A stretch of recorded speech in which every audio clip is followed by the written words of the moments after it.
meet up, we often talk for about 4 or 5 hours non-stop. So it's quite good to get it just down to. Yeah. Oh, there's Sophie. I don't know. You might have remember Sophie. I think I can you only probably see her met with name you. at the moment. Morning. Oh, Hi, Sophie. Yeah, well, good you're just a black morning. screen, but you okay? Oh, yeah, fine, thank you. Can you hear me all right? We can hear you perfectly. Oh, fab. Nice to see you Okay. all. See if I can Hey, get there my we go. camera up. There we go. So are you in Sophie, it's IDG good. now? It's good I evening from me. am. Oh, Ooh. good evening, Erwin. Hope your day's You two been met all right. before. You met I before, haven't don't you? I don't think so. No. Okay. That sounds like a London accent. Milton Keynes, unfortunately, Hey, faux okay. London. Look, I think most young people in Britain now are sounding like they come from London. Yeah. It's kind of just the accent is spreading. And you're sorry, I class you as a young person. Oh, thanks, Rob. I appreciate that. So Sophie was with WBS and Okay. has now moved to a new That's post with the right. reorganisation of IDG, the IT department. Yeah, as of That's, this week. So yeah, day 3 today.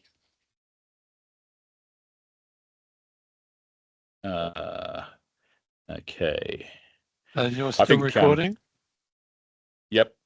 Okay. There's Paul now. Okay, let's get you a chair. From time to time, I might turn the mic off because I have an open plan house, and there's only a very thin wall connecting between the lounge room and the kitchen, and it's cooking time for dinner. Log in on my own. I think we won't have many people here. It might be a fairly quiet session first thing in the morning because people know it's recorded anyway. Yeah. Oh, wrong glasses. Let's get the right glasses on. King seems to I'm just going to get a quick glass of water. Hang on. Imagine what that's like for arts centre visitors coming for a show. I have been through this before with the show, but I never did get. I had to. Well, anyway. Paul's got to pay for parking. Oh dear. Okay. That should only take me an hour or two, I think. Thanks. Yeah. So we can hang on a few minutes. See more people turn up. I mean, I'm expecting the stuff happening in the room later to be busier. Yeah. So Sophie, what's your skill set? Broad. It's Okay. broad but not very deep. But yeah, I've just moved from being a teaching and learning consultant from in WBS. I'm now a digital business partner in IDG, so doing a lot of kind of a consultancy type conversations, project management, that type of thing. But VR mostly just a pedagogic interest, I guess. I've worked on a couple of projects looking at the infrastructure and how we can use VR best in learning. Good. That's a strong connection with me then. Awesome. Yeah, well, we'll find out in a minute about what Erwin's been up to for a few years. Since he first came here, stole our ideas, went back to Monash and did loads of amazing stuff. That's the story I tell people, but it's possibly not entirely true. Okay, we've got a few more people coming online. Hi, Anna. Nice to see you there. Oh, loads of people coming now. Hi, Daz. All I'm seeing is people bright and early in their morning out there. Am I still sharing? I'm still sharing the slides, aren't I? Yeah. Okay, that's good. So we'll start in just a minute. Erwin is going to I'm controlling the slides from this end, and Erwin is going to nudge me along as we need the slides. Our other speaker, Jeffrey Allen Rhodes, from Shanghai Jiaotong University. Hopefully, we had some problems getting him into the team system, and I've had to add him with his personal email account and details rather than his university ones. And hopefully he's going to get through the Great Firewall at some point and come and meet us online and tell us about what they're doing. But we'll start with Erwin anyway. And also, while a few people are just coming online, let me just explain the order of the day. By the way, this is Paul. Paul, from MBD, who so kindly have brought their I can see a amazing hand. bitter electric. Oh, yeah, we've probably we're a square, are we? probably shrunk. Yeah, we've probably shrunk because we're. I'm join on a separate laptop. I'll stop sharing the slides for a minute. So Paul from MBD, who's brought his amazing fit, absolutely astonishing, jaw-dropping, incredible. Is that over the top? No, I think it's about right. Yeah, just incredible, groundbreaking, jaw-dropping, theatre electric experience, which they have taught us. They've set up yesterday in the teaching grid. The teaching grid space actually works quite well. It's a little bit narrow, but it works pretty well for this. So that's been set up. We trialed it yesterday. There was a couple of technical glitches. They showed us how to deal with the technical glitches. And we think we're kind of almost there now, ready to run that over the next week for people so they can come along and hopefully be amazed. Hopefully we'll be able to handle that. Got a whole bunch of volunteers from across Warwick, a couple of people from engineering, and some students who are going to help with that. We had a bit of a training process yesterday. 11 o'clock today, we're in the room here for about an hour of just trialing it. So the idea is we are going to, I can actually switch. I love this trick. Switch cameras to, there you can see the room is set up there for it. So the idea for later is we're going to have some people in the headsets in this space, which has been sort of subtly marked out on the floor with tape. There's the headset. So we've got all this amazing kit here. They are HTC Vive. Is that the latest version of the Vive? It's the Vive Focus 3. So it's the untethered kind of headset side of things. Yeah. And there's a whole control system that coordinates the headsets together. This is the magic. This is the amazing stuff. And then the amazing stuff, the app that they've created, Theatre Electric, which is a kind of bringing together kind of theatrical performance aspects and the technology in a brilliant way, which is why me from the arts faculty, I'm so excited by this. We are going to try and get people, I'll clear out this space bit, standing over here and watching what the people see on the screen. So we can see what they see through their headsets and also get kind of virtual camera views of the experience. So that's the plan for 11 o'clock. And then when Erwin will be in bed, asleep. Yes, I need my beauty sleep. I should explain. Erwin's in Melbourne, at Monash University. So, yep. 11 o'clock, we'll be doing that for an hour. And then again, starting again at 1 o'clock, Paul is going to give a talk about MBD, what they do, how they work. And we can think about how we might work with MBD. So lots of possible connections already. Then we got a bit about projects and things and people at Warwick. So people coming. We've got WMS who planned to do something. I'm not entirely sure what they're going to do. They've been doing loads. They've got a VR team that they've created. And Alex Attridge from WMG Visualization Expert is going to 3D Visualization is going to come and talk about what WMG are doing, and other people can contribute to that about what their various teams and projects are doing as well. We will mention the VR and neurodiversity potential project that we've applied for funding for, and I'm going to talk very, very briefly, but very excitedly in a pink shirt about what the arts faculty are doing, which is quite exciting stuff, and why we're doing it, more importantly. Yeah, which is really cool. So let me get on with it now then, because I can't see, we haven't got our Shanghai professor yet. Alan, hopefully he's going to be able to join. We'll see what happens. He may be having connection problems. But let's get on with Erwin. Erwin, when did you first come over to Warwick and we first met? 2017 or 2018, around about that time. Fantastic. So yeah, we had Owen came over. I think I ran an event like this. We had less technology back then. Less was feasible. and we were kind of running as best we possibly could with the equipment. I think we had some Oculus Rift, We did. and then coming along was the Oculus Go.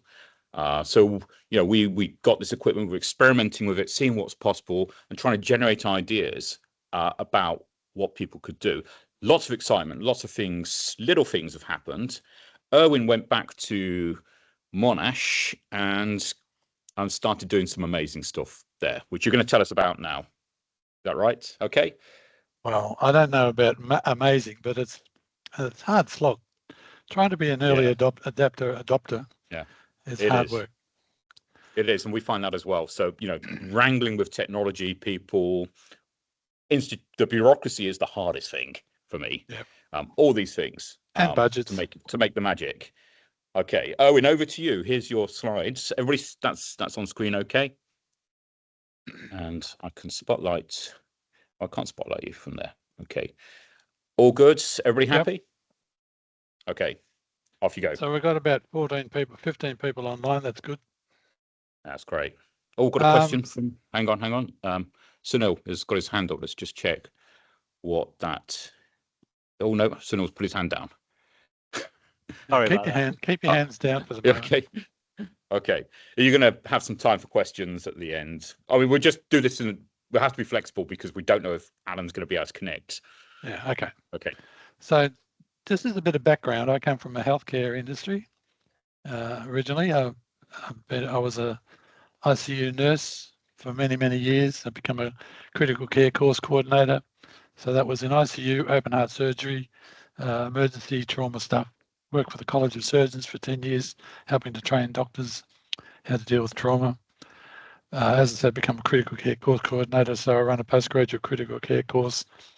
And about 1992, I got involved with first involvement of medical simulation, using mannequins and just to train staff to be safe before we put them out in the road and in the wards and the ICUs.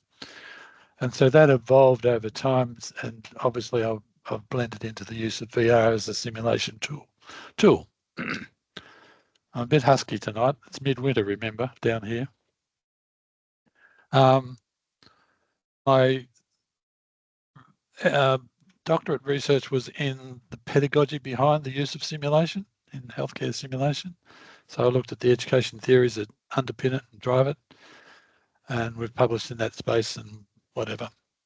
And I was invited to join up with Monash in mid-2016 with a guy called Chris Ryan, who said we should develop a VR service of some sort in the Monash Education Academy or the Office of Teaching and Learning.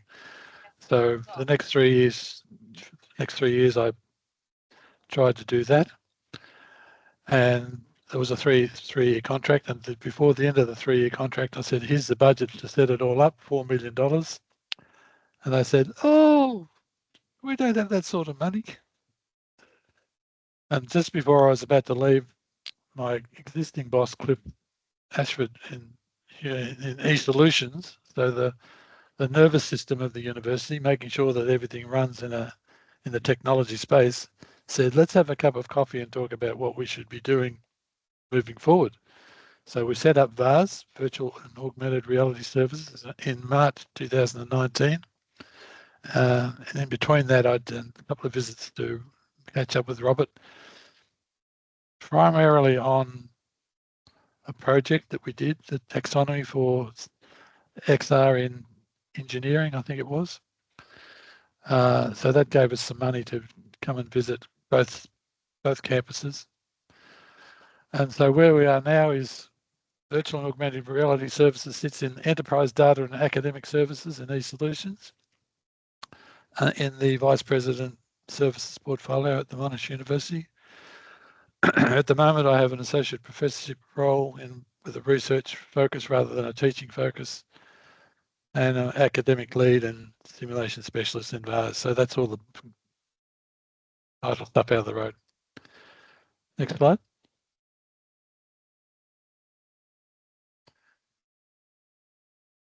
So this is I should have said really.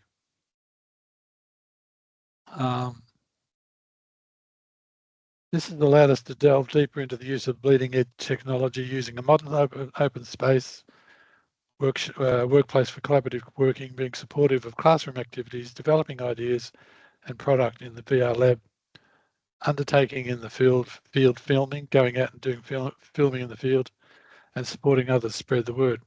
So our brief was to go out there and talk to the 10 faculties and the schools and colleges within those faculties about the value that VR may bring to curricula, where there are hard spots to deal with in terms of teaching and learning, where teachers are having difficult issues and getting good information across. And so that's where VR was thought to be helpful. And that's slide, next slide, Rob.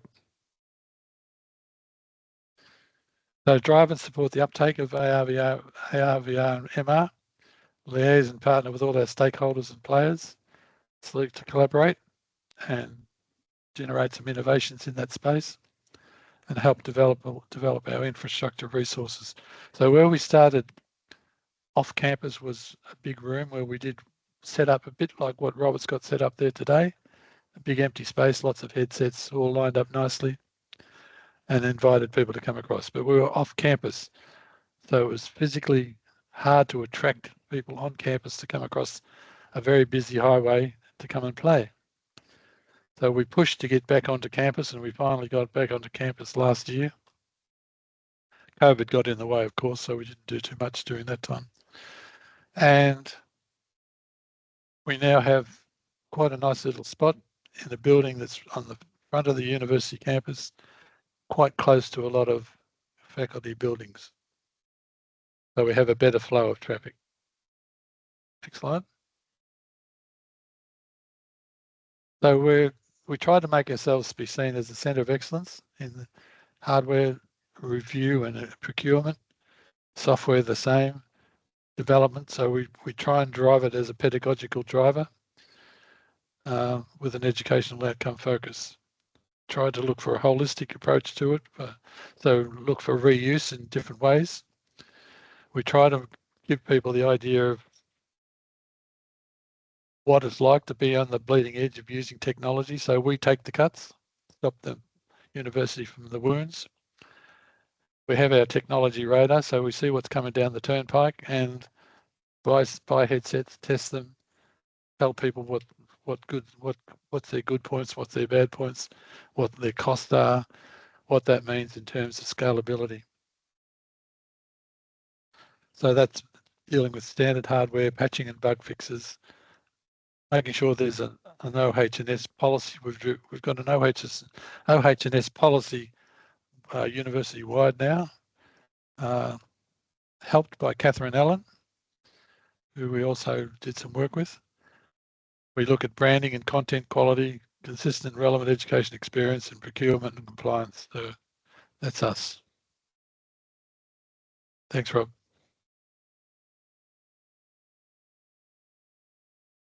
So I've got a list of activities over the next couple of slides, and I'm not going to talk about them individually because I've tried to give you headings that kind of make sense.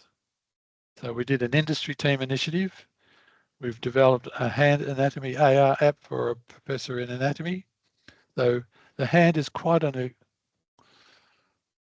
complex part of your body, and there's layers of blood vessels and nerves and tendons and everything, muscles and whatever. And it's really hard to teach that to students. So we built a plasticine hand, and then we did an AR overlay on it so they could unpick it all. The Monash Warwick Alliance project, Heartbeat, that's another AR project which is sitting in Monash, Malaysia. We've published on that. That was looking at atrial fibrillation, which is also a really difficult cardiac arrhythmia to teach people how to observe and look at its impact.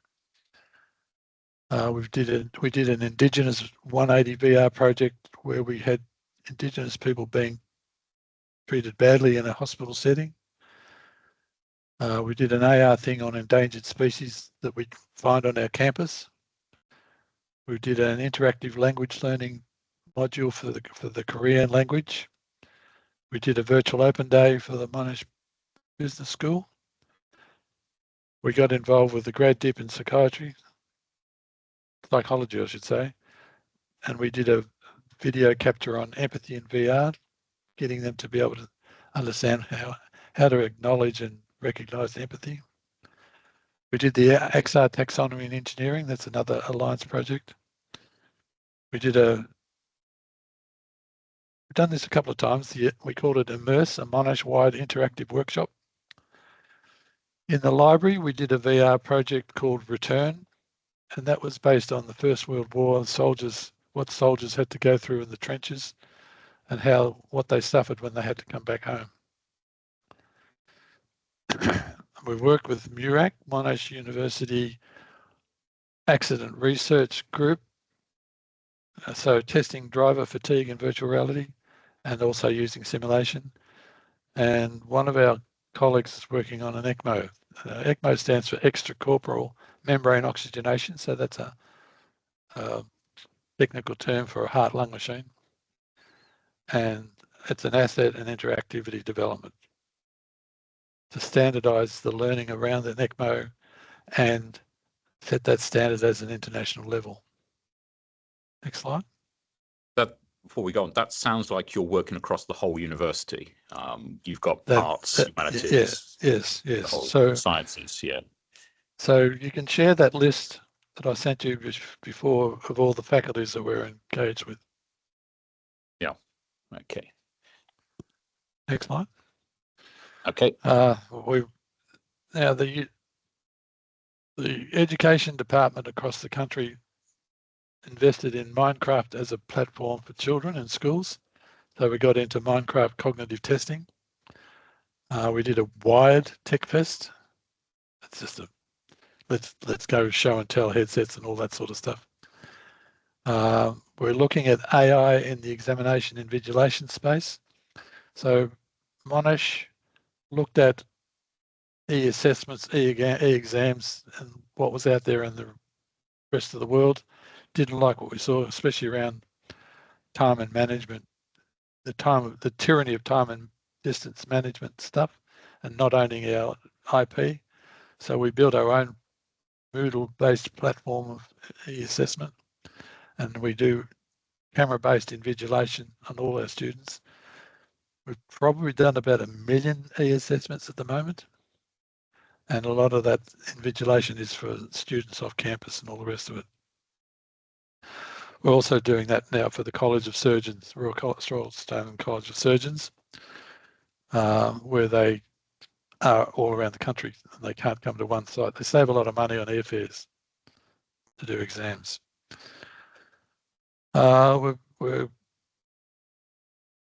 getting more and more involved with looking at digital health and well-being, where VR may sit. We're working on the proof of concept in the mRNA project. For those of you who don't know, we've got a big building opposite our campus being built for the development of mRNA in Australia, vaccines. And what we do need to do is teach people how to use the labs properly, safely. So we're looking at how VR may facilitate that. We've had students helping with proof of concepts and decreasing student anxiety for new learning environments. Things like visual impairment, proof of concept, tissue culture training, proof of concept, electron microscope training, proof of concept. Now, all those proof of concepts are for teachers who've come up with the idea, we've done the proof of concept, then they go away and go for a research grant. And then they'll come back to us and say, okay, we've got the money, let's do the further development. We've done an augmented rail project where we look at the injection of oil onto train wheels in the AR environment to show train drivers how it works. We've done a publication on VR family violence and interpreter training. The interpreters do their degree, but they get no clinical placement time out in the real world. to understand how to deal with those sort of issues. So we've done a four section video-based project around the victim being interviewed by the police, being interviewed in the hospital, being presented in the court case with the perpetrator, her husband in this case, and then with the social worker. So they get those four different perspectives of what they have to deal with from an interpreter's perspective.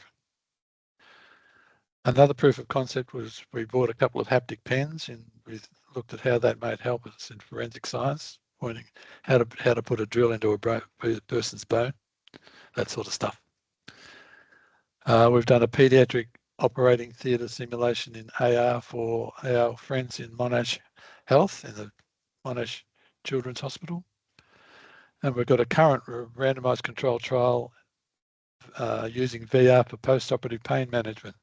So they're either randomised to their post-operative analgesic cover or a VR experience. So we're about halfway through that trial at the moment. Next slide. Another student developed a proof of concept around immunity cascade to help students understand that immunity cascade process in the body. We did a 3D anatomy and physiology proof of concept, a microscope lab concept, applied mathematics concept, immersive content taxonomy, the use of VR for more engaging lectures. We did a VR AR COVID safety guideline activity. We did VARS workplace. We have a VARS workplace group. In other words, pop up things and people read what we're doing.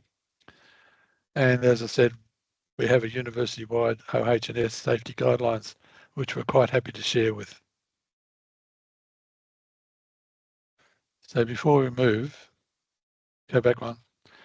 We are involved with the Monash Tech School, which is a tech school on campus for year 9, year 10. An entrepreneur training for the neurodiverse. That's in the. I've got a software developer working on the last videos in that space. How should I explain it? We filmed 3 people who are neurodiverse and who are entrepreneurs, have an entrepreneurial business and are quite successful. So they become our role models. And then we did a VR activity around that so that young children can get an idea of how they could become an entrepreneur themselves in the neurodiverse space. We are now liaising with the Opportunity Tech Lab, which comes from the Faculty of Business and Economics, to support workplace neurodiversity. So that's called the Opportunity Tech Lab. And one of those other projects is, you all kind of know we have a thing called Australian Rules Football, Australian Football League.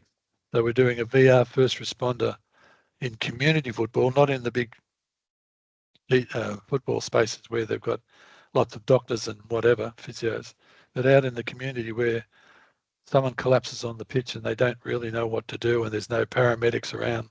It might be just a parent or somebody, and teaching them how to identify what the collapse problem is, and at the end using an AED or a defibrillator.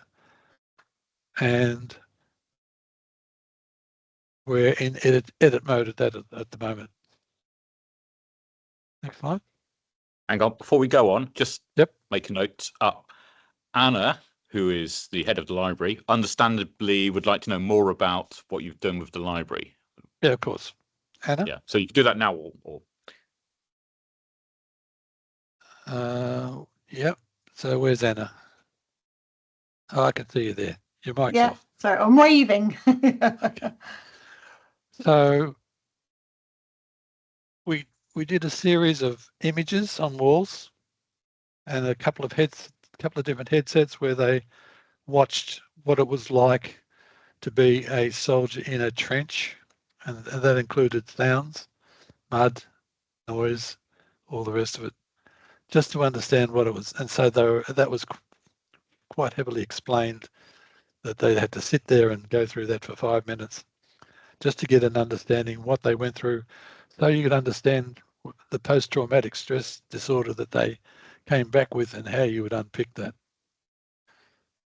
I'll do some more explanation offline with you. Robert can link us up. I can show you some stuff. Paul's MBD have created some really good immersive experiences that are more kind of poetic, traveling back in time to the First World War on a similar theme, but approached in a more theatre kind of way. They are superb. We're taking them out to schools at the moment, and the response is amazing. Yeah, that's good. It's related, different approach, but it's about empathy, which of course, VR can help with. Yeah, it's to get others to understand what these people are going through, and to unpack that, and maybe give them some good advice. Next slide. So the current collaborative projects we've got are VR for behavioural economics. So we've got people walking the plank, but they have to go for money. And so if they want to get more money, they have to go on a narrower plank. So they look at the risk of falling off the platform and plummeting to earth. Quite an interesting bit of research. We had a phone app called Modify. So that's an approach bias modification. So if you want to drink, the process is to help you modify your behaviour. There's a pep track product in play, an AR app, where children with cystic fibrosis use this tool to improve their breathing capabilities. It's an exercise they have to do daily. So it's being gamified to make them go, oh, I want to breathe like a dragon, and when I breathe like a dragon, the flame comes out and heats up the egg, and it hatches a new dragon. So it's a gaming approach to helping kids keep focused on what they should be doing for their own physical well-being and mental well-being too. And there's another, BrainPack is another one of our spaces in the university doing cognitive assessment. Now, this is the next one's very interesting. You know 3D Vista, everyone knows 3D Vista. And it costs money, and you don't own everything. We've developed VR probably Elevate. not many people here know about it. So okay, but 3D Elevate is a VR editor for virtual assets. So we're developing and owning our own bespoke scenarios and content. So we can edit, we can add stuff into it, we can identify where they're looking, capture that data, have drop downs, some text saying, what are you seeing here? Put in some multiple choice questions, so make it more interactive. So we can get the 3D video and turn it into a teaching and learning activity as they go through it. Does that make sense? And we own it, so we can modify it. And I'm working with Professor Michael Henderson, who has let me just find what head he stands for, because I keep forgetting it. Just bear with me. Higher education. Hub for Educational Design and Innovation. There's lots of acronyms in this university, I can tell you that. So we're talking about the concept of an immersive learning platform strategy across the university, what that might look like. So we've had one big meeting a month ago, had a lot of people turn up for the free coffee and cake. And of course, you always have to have a carrot. But that's going to be a slowly, quietly carrot approach to getting higher and higher levels of executive to understand what that might mean in terms of investment and return on investment. So next slide, thanks. So these links, and I'm hoping people can get to see them, but we manage and prioritize and deliver our projects using software packages. So we use Jira and Jira tickets. So Atlassian is the platform. And so we write tickets on projects and we put timeframes to them and our allocations. So, and there every 2 weeks, these projects have these blocks, do 52 sprints. We use Confluence to see what's going on. We use Slack as a daily talking mechanism, and Google Drive, obviously, for other things. People can look at that and come back to us. And they're the same tools that are used by our software development team. I think WBS, they use those tools as well for, they have software development and support team, exactly the same thing. But that's interesting to me because that represents a culture, a way of working that is aligned to kind of software development, creative industries, those kinds of things, which is very different to the normal way of doing things in a university.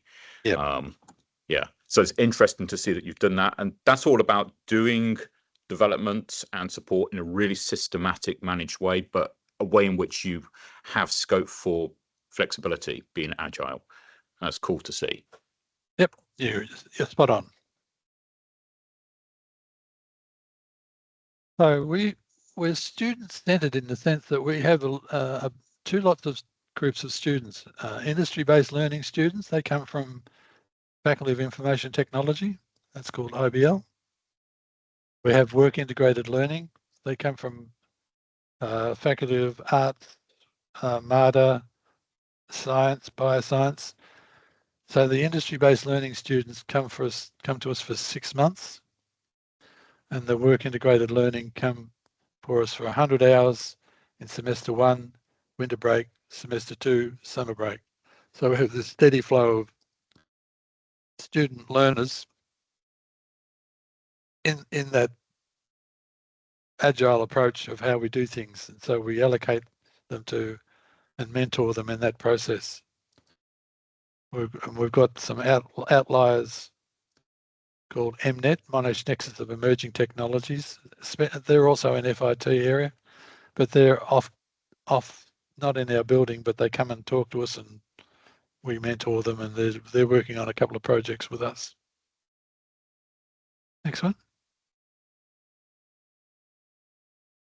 Actually, just going, so for those students, getting an experience of working in that environment and with those tools, that's amazing. So, this is stuff they're going to be able to fit in with lots of different industries as soon as they graduate. And today we did a debrief on four of them because they finish up next week.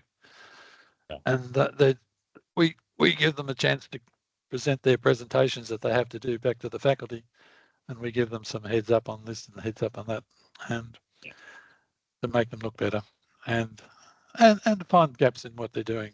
But all of them are going, there's been a big shift in my knowledge base and my experience, and I didn't know that, but now I do know that, and I feel more comfortable when I go for a job when I qualify. So it's that experiential learning is incredibly good for them. Yeah. Okay. And there's we have a lot of O3s, a lot of one-on-ones once a week. So they're kept debriefed and reflective practice stuff all the time. Yeah. And that's also meaning that you're doing something about your pipeline of potential people who can come back and work with your team. And we which is so important. We keep the good ones. Yeah. Okay. I mean, that's one of the things, that having that pipeline of graduates who can just, not necessarily they know all of the technology, they have all of the technology skills, but they can slot into the way of working neatly and keep acquiring new skills. That's something Paul and I have been talking a lot about, the importance of establishing that in our region. So, it's one of the things. I mean, if there's time for questions at the end, I'll come back to it. But like, you keep referring to we, and I'm very curious about what that team looks like, because I think there is a sense that I get here in the UK in terms of university investment and other investment, that there's a big focus on capital investment on equipment, but it isn't matched by skills. It's not matched by people who know how to use it, can deliver. And it sounds like you're building a team there, or have built a team there who can do that, which I think is a really big lesson, I think, for It's a recurring thing because, as I said, the IBL students who've been with us for 6 months leave next week, and then we have another lot coming in early July. So you got to reboot them, and it's like having new graduates coming in all the time. Yeah, it gets a bit wearing, but we've got all the things now in place that smooths that out. And that includes getting them access to the building, giving them an email address, a computer that works, all the logistics that take place that gets them to have a good experience. And they're made to feel comfortable and welcome.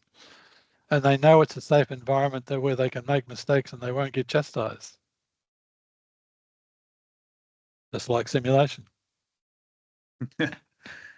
So they get a 23-week placement. They learn by performing graduate level real-world tasks. They're putting into practice the theory, tools and techniques. It's good for the students and it's good for the university. That's the IBLs. That's our semester 1 2024 students. They spread right across eSolutions. We had 4 of them in virtual reality. The others were doing other things in the other parts of the building. And that just shows you some of the parts of our building. It's got this nice stairwells and lots of computers and servers and stuff. Nice desks to sit around. Next one. So that's what I talked about, work integrated learning. 80 to 140 hours, they're the breakdown times. The benefit for them is that it provides formal work experience, navigating professional working situations, getting them ready for employment. The employers get to see this early talent, and the students work on potential projects so they understand what they have to do to get to a point of return. As I said, they're from arts, business, MADA, which is Monash Arts, Design and Architecture, and Biomedical Science, Data, etc. So we get a broad spectrum of learners from different parts of the university. Right now I'm working on bringing on 2 new students from MADA who are postgraduate master's students. So they'll work at a slightly higher level of capacity. Next slide.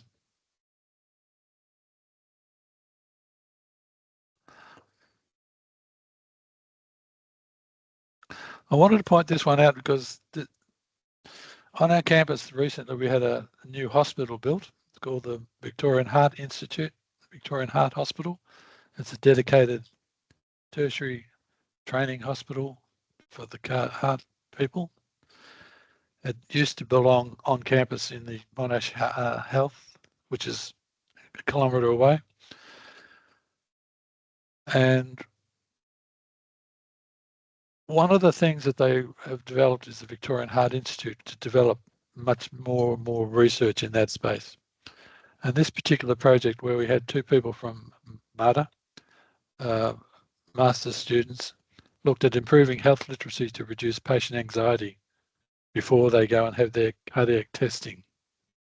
Because we have 140 something nationalities in the drainage area of the service, and that has problems of getting people to understand what they need to know and what they need to do and agree to or not agree to before and how they will have their tests done. So that was well received, and we've left that with the associate professor to then follow it through to the next level of development. So that's where you can use the leverage of students who aren't being paid. They get the great experience, but the university does too. In this case, the hospital. And then we do a bunch of final year projects, which are pulled out of the air of somebody's idea. And that's a bunch of students that we're working with. I think you might see Paul sort of squatting down there in the middle. And you can see that's part of our VR lab where we've got the overhead gantry and the broad spectrum 2 camera. Instead of a green wall, we have a video wall.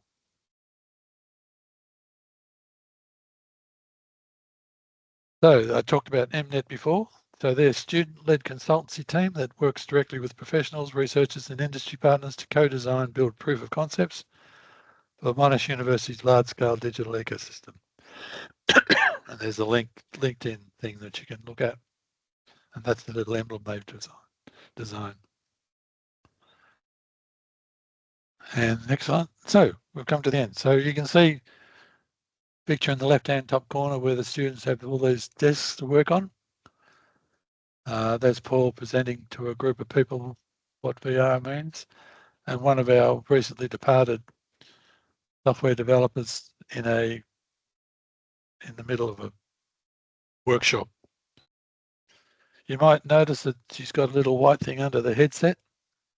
So we call them ninja masks. So instead of having to clean the masks every time, you put the ninja mask on, headset's clean, makeup doesn't go off. And they're quite cheap to purchase. Little face masks. That reminds me, we did a public engagement event recently, and lots of kids had their faces painted with elaborate makeup, and then came to the VR, and I had to say, no, you can't do it with the face paint on, and they burst into tears. It was horrific.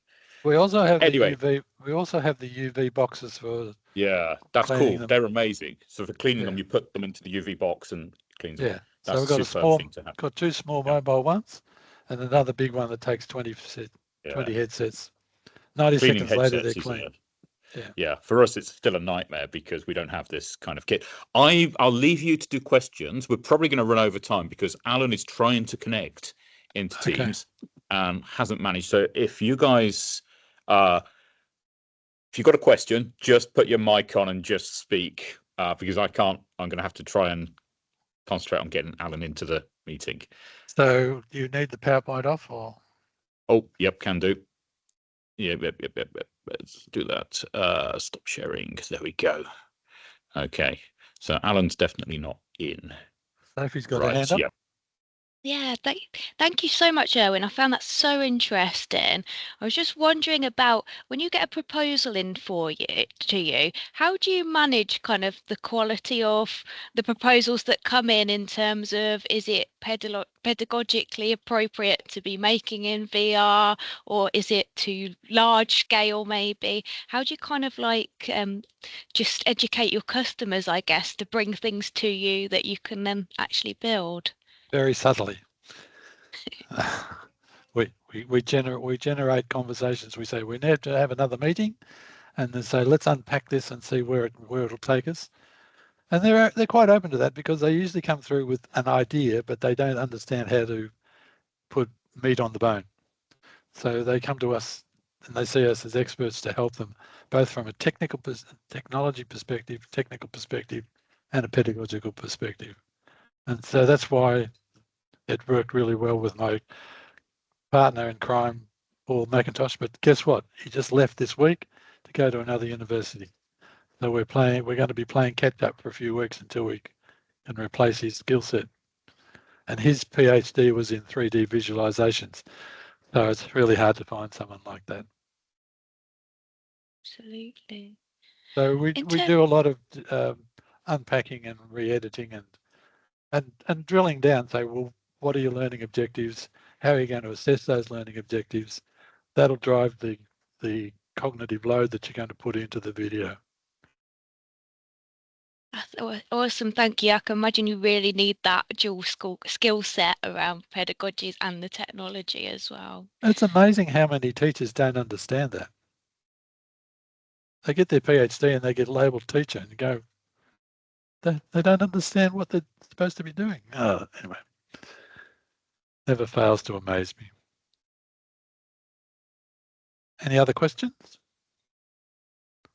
Hi, Erwin. Thanks, that was really interesting, and I'd love to know more about your health related applications, but maybe outside of this meeting. But I was just curious to know how big the team is. I'm sorry if you mentioned that earlier, but I missed that. I just wondered, because the big issue we've got, we don't have a dedicated VR team. We are trying to fit this in alongside lots of other work, so it's really tricky in the medical school at the moment to progress things. I'm just curious to know. Well, it's a you've flexible achieved team. an awful lot. I'm curious to know how big that team is and well, yeah, it's how a flexible one. We usually run at about 4 to 6. Huh. So the 3 or 4 of those will be casuals. It's Paul and myself, and then 4 casuals, which means that we can be flexible in how we use them. And then we have the students come in on top of that, so they wax and wane. But we also invite the people who need the project done to be part of the team. Right. They have to have skin in the game. They have to put their hands on the table, and they own it. Because if you want some really good anatomy, physiology, or pathophysiology, and you want to change the way you deliver that to students, they have to drill down on it themselves. It's not just handed out as a package to them. That doesn't work. And it's like choosing to buy a good car. You need to do the homework, and they need to get in and do the homework too. Thank you.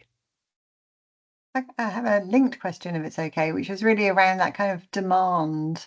So given that that's a relatively small team and that probably there's a lot of demand to use you and the resources, how do you kind of work that through? Well, that's where we use the Jira board. So everything is worked out to the finite time that these projects need to be worked through.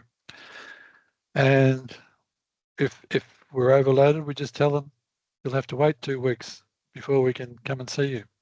So it's common sense. Interesting thing about that set of technologies, Jira, etc., is it evolved for distributed development teams as well. So it should, I mean, it may be harder with VR, I don't know, but it should be. There's certain things you couldn't do with VR's on just another a continent, tool. but yeah. VR is just a tool. It's the process, it's the workflow, it's all that sort of stuff that you manage, so that the students and the casuals feel loved, want to do the work they want to do, and they see the rewards. Yeah, and they're not punished. You've done some projects with people in other parts of Australia and Malaysia, so that's right. It's but having that culture, those processes, those tools means that I'm, for example, thinking we could collaboratively develop an app, Warwick and Monash, other people like MBD involved. Absolutely. And we're thinking about that for the neurodiversity project that we've applied for funding for. Yep. So that's the kind fingers crossed. Yeah, you never know. We'll get it eventually. So just to fill people in, we got a team from Monash and Warwick involving psychologists. I think we've got sociologists, WMG, all kinds of people involved in this, and it's a fairly simple idea, which is Devon, of course. Fingers crossed. Devon from WMG, who's I think got a background in psychology. So this interdisciplinary team, and we want to investigate how people who have interest in neurodiversities will relate to VR, what kind of experience they get, and how we can adapt VR experiences to that.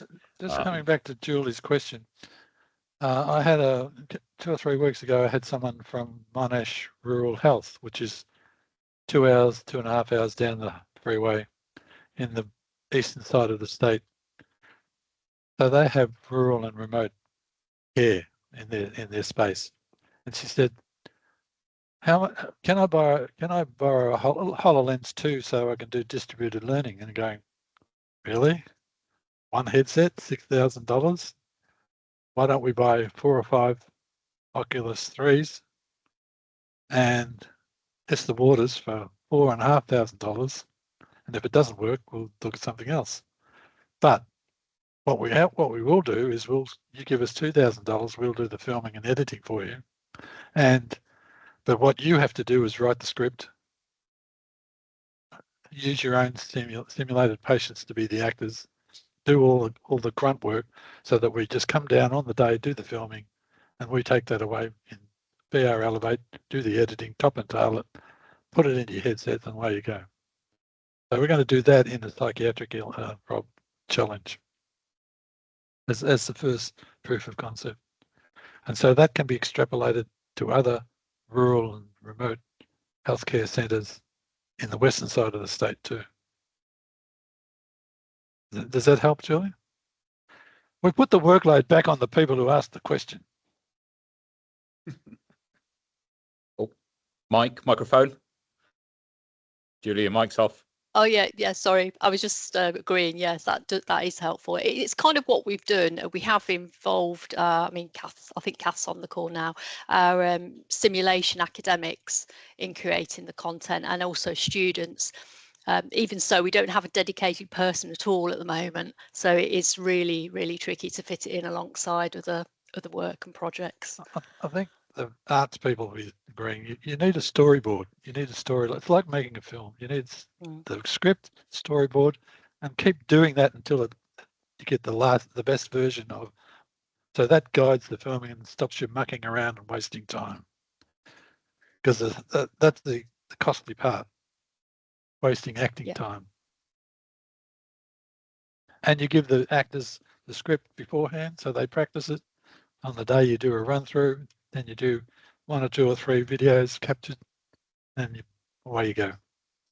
So streamline your activity, have it all planned.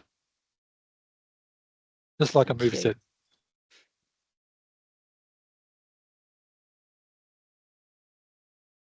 I see Daz sitting there with all those lovely balloons behind him, thinking that would be nice to do. There's so many. Once you get started thinking about it, there's so many possibilities. Sophie's got a hand up again. Sorry, just monopolising the questions here, but I was just wondering about hardware and about kind of what does your fleet of headsets, like what sort of size is that and what does it comprise? We've got a whole range of different types of headsets because, as I said, we have a watch this space approach to what's coming down because they change every 6 months. And we don't want people buying 2 dozen headsets and then going, what do we do with them? My wife laughed at me, scoffed at me before I said we call them plastic orphans because they end up being plastic headsets sitting in cupboards being wasted. So you really need to find out what your needs are first. So come to us. We tested this, we've tested the Picos, we've tested the Quests, we've done this and done that. This will fit best for what you want to do. This will be the laptop that we'll use to drive it. And help with the procurement process, make sure they get the best bang for the buck. Yeah, which even at Monash, that process is quite painful. Oh yeah, it's a university. Yeah, a lot of this stuff is painful. That's okay. I don't think Alan is going to be able to connect. What I've suggested I do is record an interview with him over the next few days, Robert, and share that with you, and we can. I can hear ask him. Questions. Oh, is he there? Hello. There he goes. Okay. Yeah, you got in finally. Sorry about that. It's a bit, yeah. I don't know. It involved like 12 logins. I have no idea why. Oh, yeah, painful. Microsoft makes it very painful. Okay, so. Oh, that's my exit. Yeah.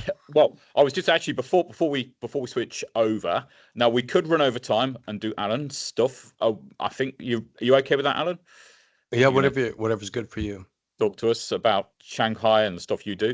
Actually, I was just going to give a mention to something that's been running parallel. So, when you mentioned early on in this, you met and worked with Catherine Allen, who's a theatre studies alumni from Warwick, very successful in the VR research and development world, on the board of Meta for their immersive technology steering committee.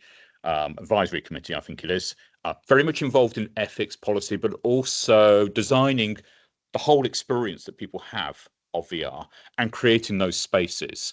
So you will have seen that I recorded an interview. She's just had a baby and just slowly coming back from maternity leave. So instead of joining us today, I recorded an interview and I've posted that to the Teams channel. And some of the things that she says kind of run in parallel with Erwin, but in a slightly different context. So Limina have been researching audiences, how the public engage with VR, and kind of also steering the development of the industry to be more ethical, which is why she's involved in Meta. And doing stuff like designing physical spaces. So they designed their own VR theatre venue in Bristol at the Watershed Arts Centre, which was an amazing place to be. So they had that for almost a year, running daily VR experiences for people. And now she has recently designed an absolutely stunning VR centre for Oxford University. It's just a beautiful, I mean, it's very Oxford, so it's very, very high kind of design quality. They use walnuts, wood, and all kinds of beautiful, it looks amazing. But the purpose of that is to engage with those senior people at Oxford and get them in and get them experiencing and understanding VR. Okay, so that's one of the reasons why they've gone for such high design standards. Okay, so have a look at that video, and there's a kind of parallel story there that links with what Erwin's talked about. We've been involved in that all the time, right from actually when Catherine was a student. I've been kind of mentoring her and part of this research process, and bringing her back to, based in Bristol, but I have to kind of bring them back to Warwick as much as possible, so that we can benefit from everything they've done. Okay, so, oh, sorry, Paul, you've got a quick... I'm going to say, just before we move on, Erwin, thank you, first of all. I think actually we did meet maybe on your first visit in 2018. We were doing something with the Synthetic Biology kind of institute as well, pre-pandemic. That's an aside. I was going to say, I don't know if you're around later, because obviously you're probably going to bed soon in over there, but I was just really interested and about what you were talking about with the team. And I think for me, and Catherine mentioned it as well, a lot of what happens at the moment with VR and immersive technology is very sporadic. And actually what I'm interested in is how we build sustainable teams, because actually, like, it's the team that allows things to develop and progress, because you retain the skills within it, and actually grow from that point, rather than kind of always starting from scratch and bringing different people in. So it's something it might be good to kind of have a chat about as well, about how you've done that and how you sustain that.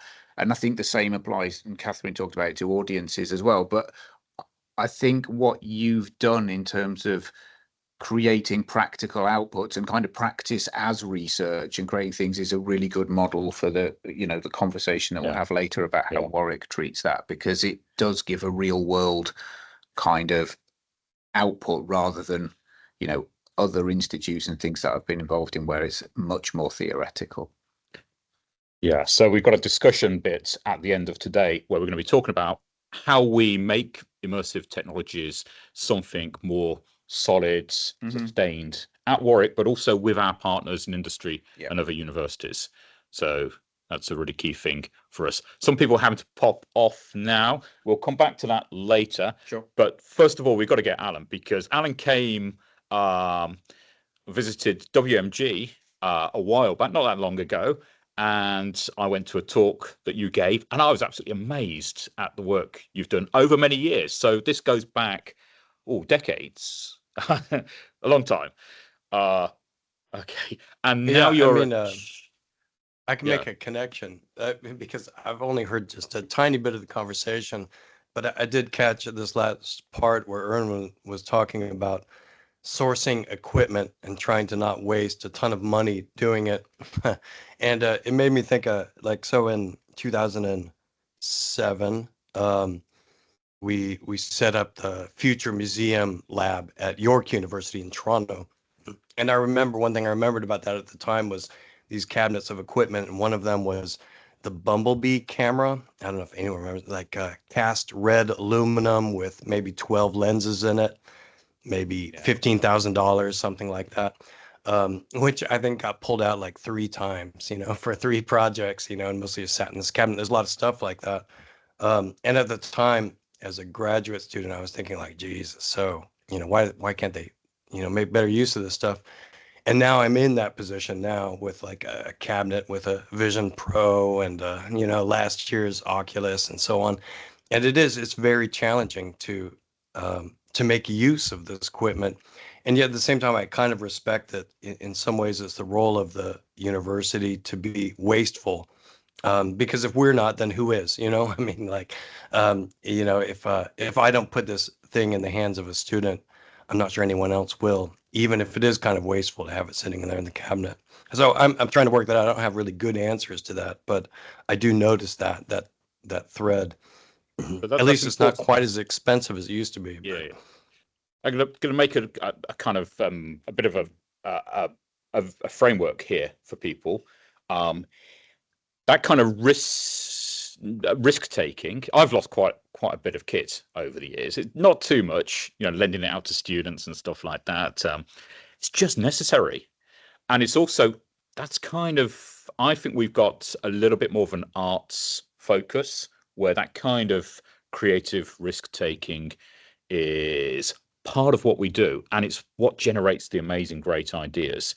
So Erwin's created this superb process, this organization, this very well managed system, and you need both of these bits.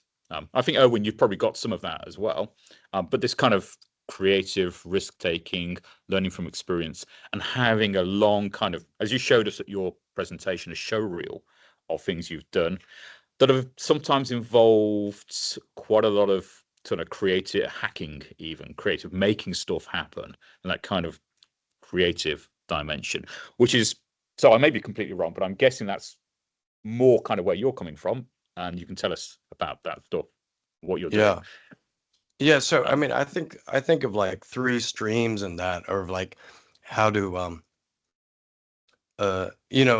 sort of three work modes to address those challenges, and none of them's perfect, but in some ways I've envied industry with their profit motivation, because in some ways profit sort of continues into the future, and I see that industry does a better job than I've done in the university of like trying to keep something alive, trying to keep the documentation alive, trying to make sure that the 2.0 version comes out and it remains updated, because they're trying to keep a profit stream alive.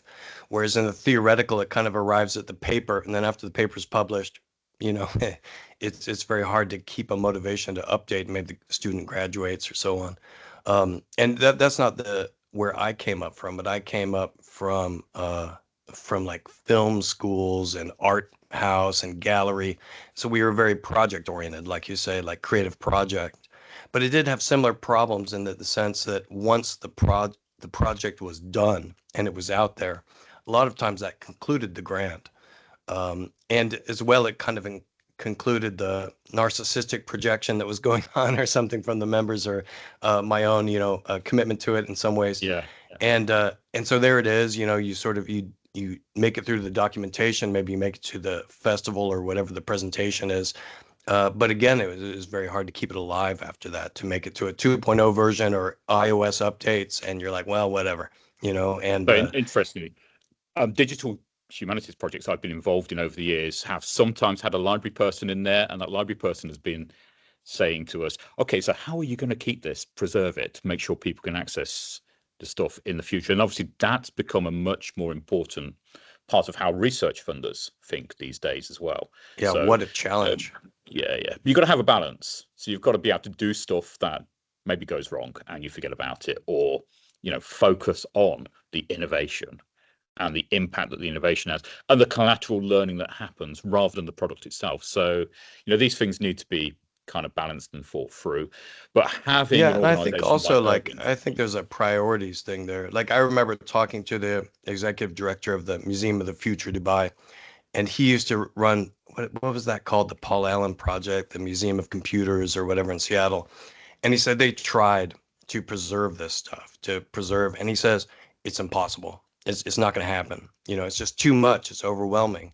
And I see where he's coming from, like the idea of like, of a librarian somehow amassing the budget to update everything with each iOS change. It's just, it's absurd, right? The quantity of work is enormous and the expenses are enormous. And so I think there is a question of like, what should we try to preserve? What, should we preserve the concept? Should we preserve the documentation? Should we preserve the content? This is one that I've leaned towards, and maybe it's a good segue towards the type of work I've done.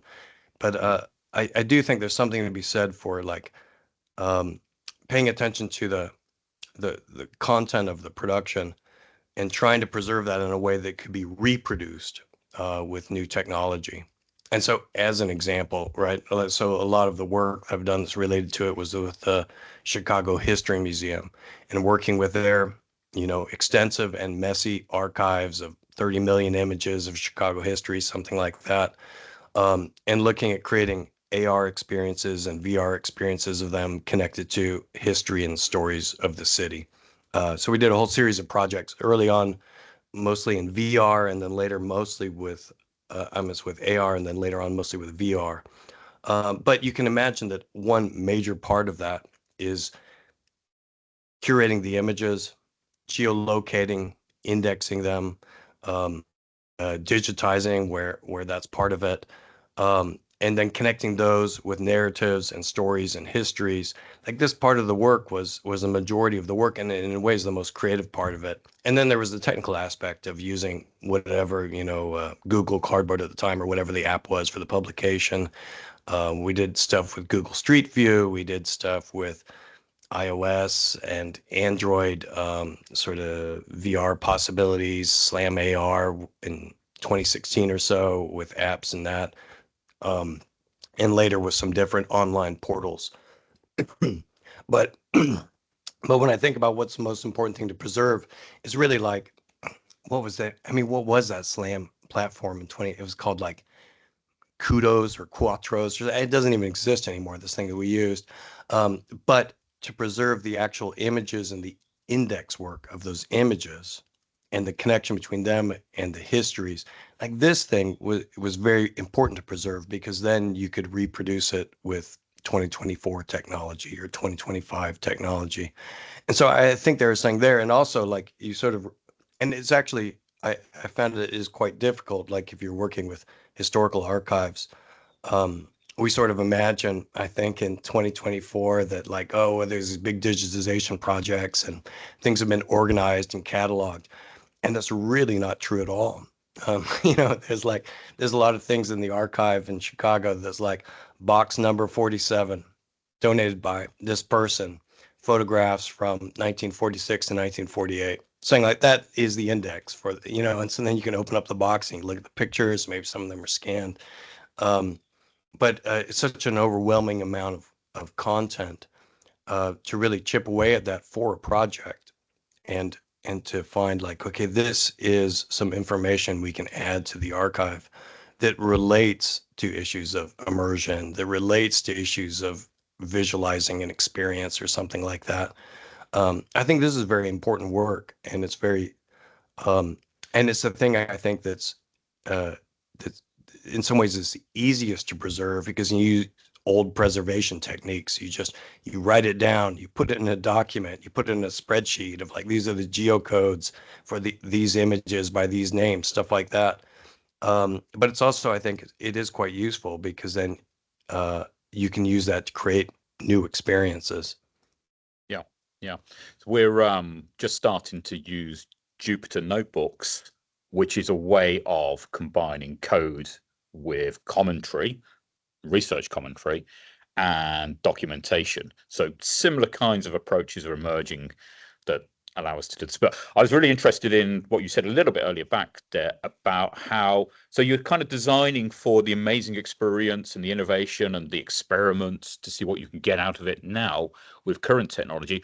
But at the same time, you're aware that that there are things in what you're doing that can be updated, reused, and improved using future technology. So there's that kind of thinking going on there, and imagining what might happen in the future as well. Yeah. Yeah, and I think to do that intelligently is tricky, you know, because the obvious one is like, well, at what resolution are you scanning, right? That's a classic one. And so if you're conscious of that, then you're trying to preserve the original source material, the original substrate, and somehow keep that attached and available for So- future updates.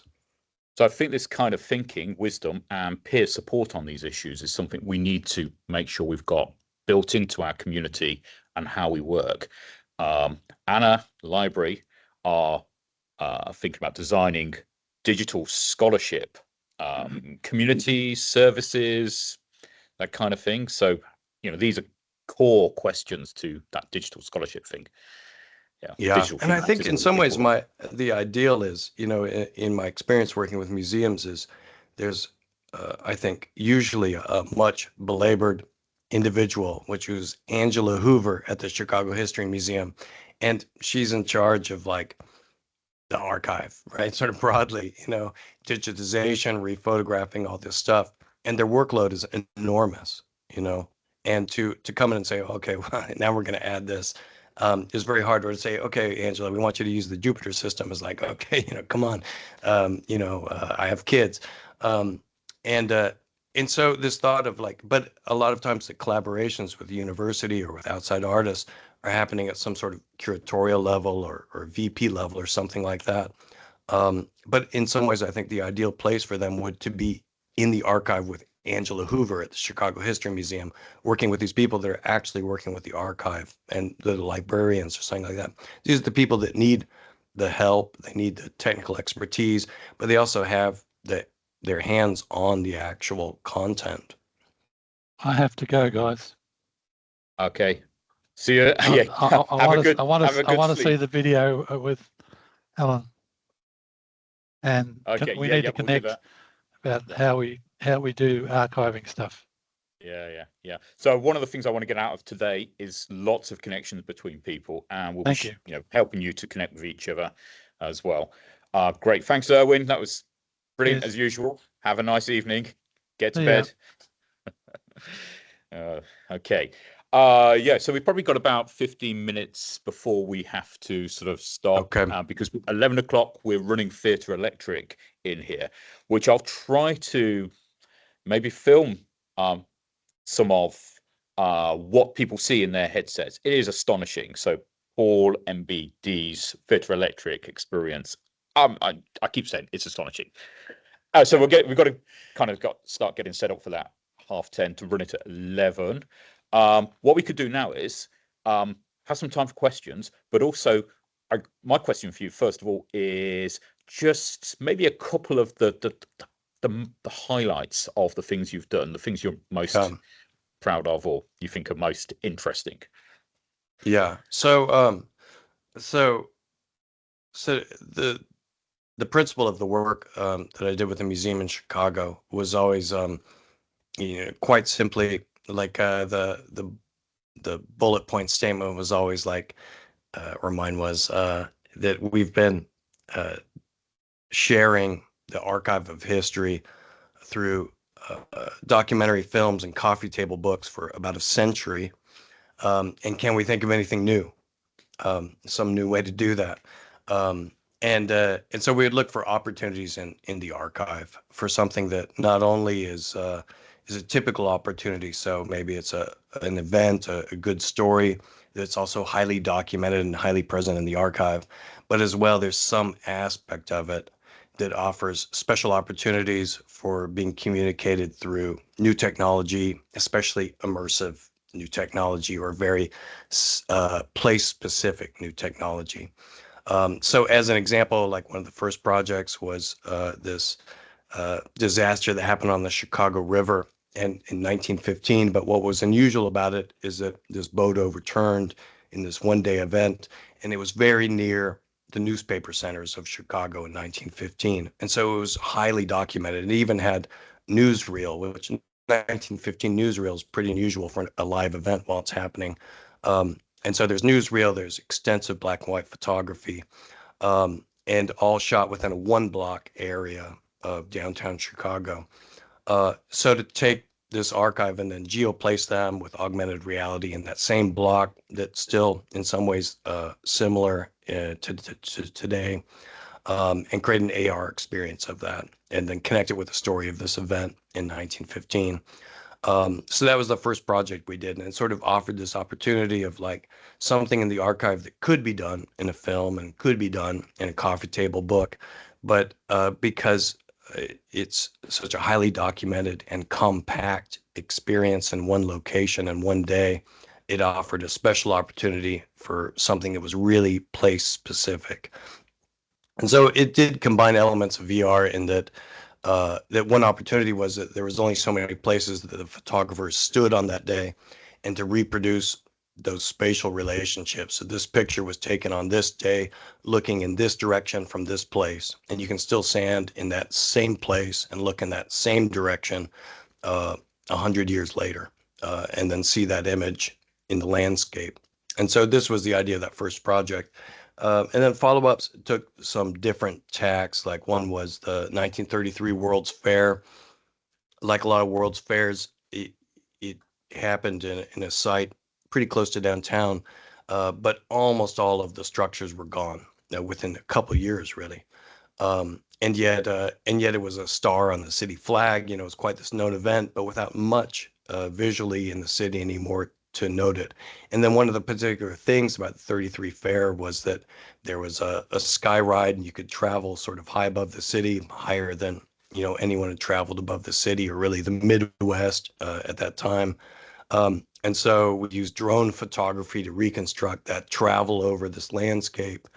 And then also just these images from 1933 that were from this amazing height, which again is pretty unusual at that time to have these photographs from this very particular place above the landscape, and many photographs from these particular towers and car that traveled across, and reproduce these images of the Rainbow City, as they called it, for the same place today, which is a park, and mainly a marina and a park, and there's not much there that you can see from the original one.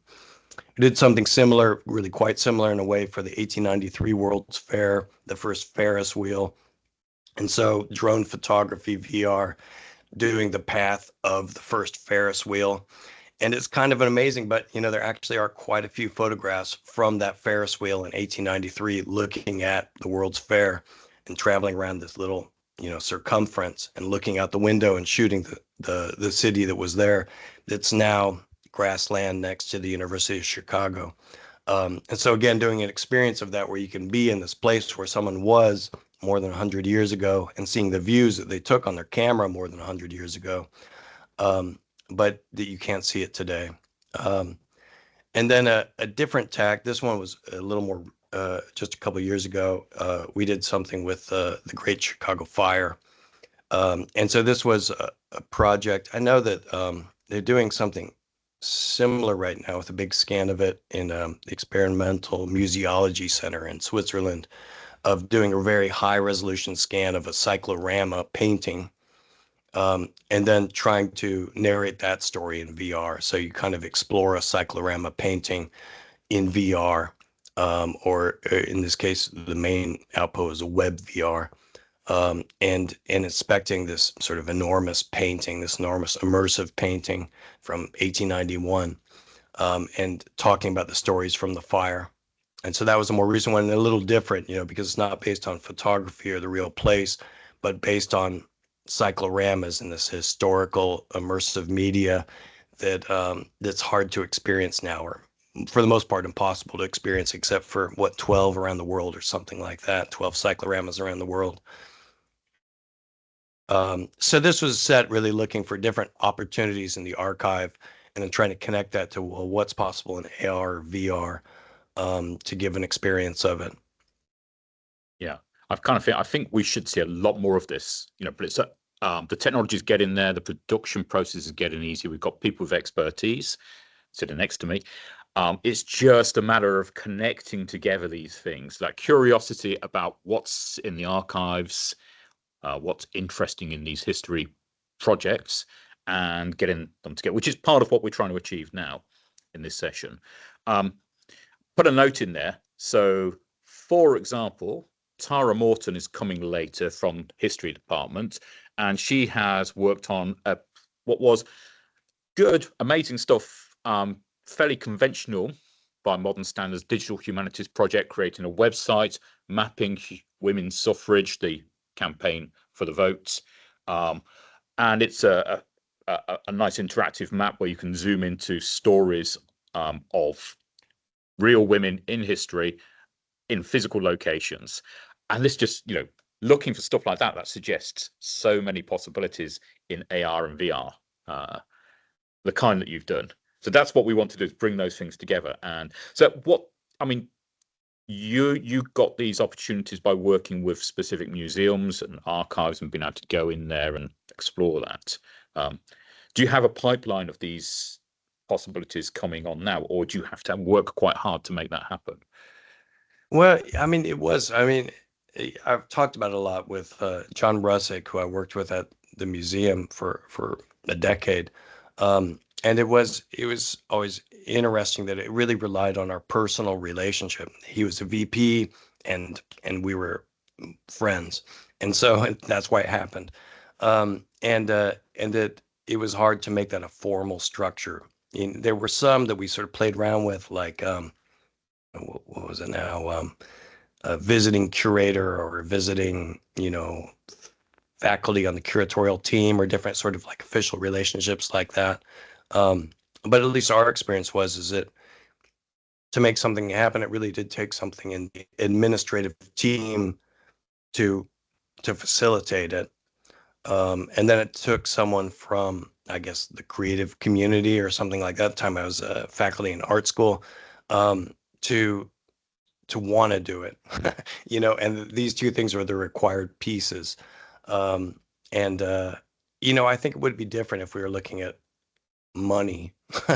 If there was just like, oh man, the stuff makes so much money, that would be maybe a different relationship. But we are doing it, through NEH grants and NEA grants, and just doing it sometimes to do it. Maybe connecting it with curriculum, something like that.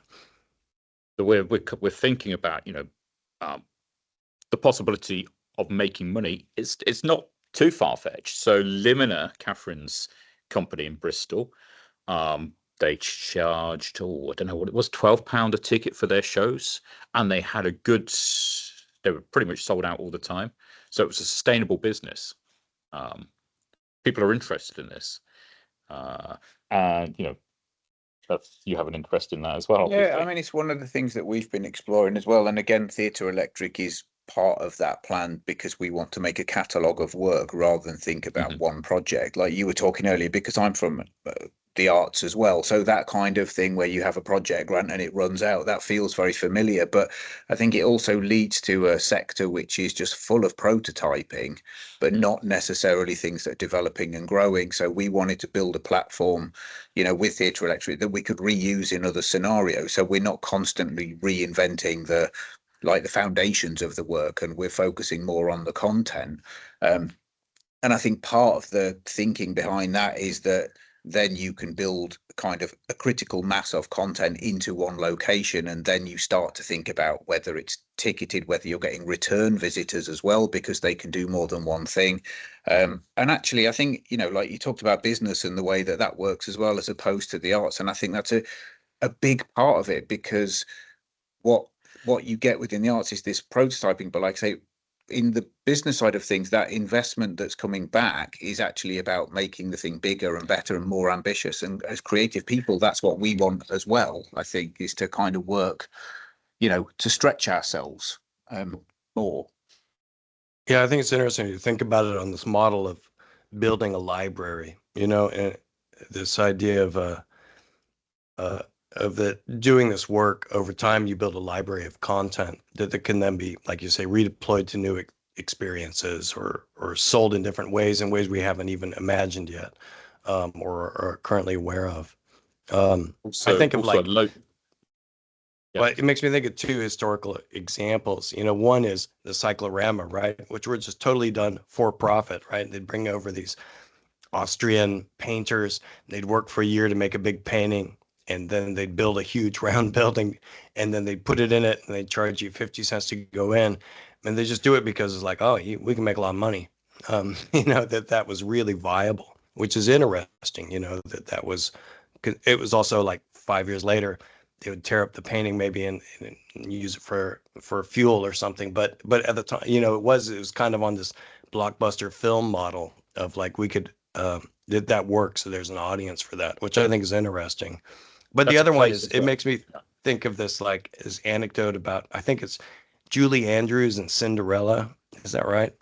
Where there's this like, it was like this sort of mid-century broadcast in the United States live on TV of this immensely popular production. I want to say of Cinderella with Julie Andrews, and they broadcast it, and then they were like, okay, that was good, very successful. Like 30 million people watched it. It was like one of our best. And then decades later, someone asked like, hey, do we have a copy of that? And it turned out that one cameraman, for no particular reason, turned their camera onto the live TV screen and recorded it. And so then they released it on DVD in, 1998 or something, just because someone happened to do that, because there was absolutely no thought of creating a library of it. It was just a live broadcast. It was like theater, right? And so they were like, oh, it's a production and it's over when it's over. And yet later they realized like, no, that's the wrong model. It's really on this model of film libraries where we can preserve this and we can repackage it, or we can up-res it, or we can stream it, or these new things that are possible. And I think thinking about that, it's like, can we create organizations to build libraries of this content is really, there's something about that I think, it's kind of a missing piece in a way,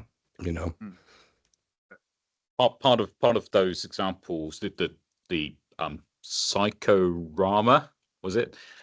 Cyclorama. So that's a physical location. It's an event people can go to. This is something that Limina found with their VR theatre in Bristol. People would, and Catherine talks about this in the interview.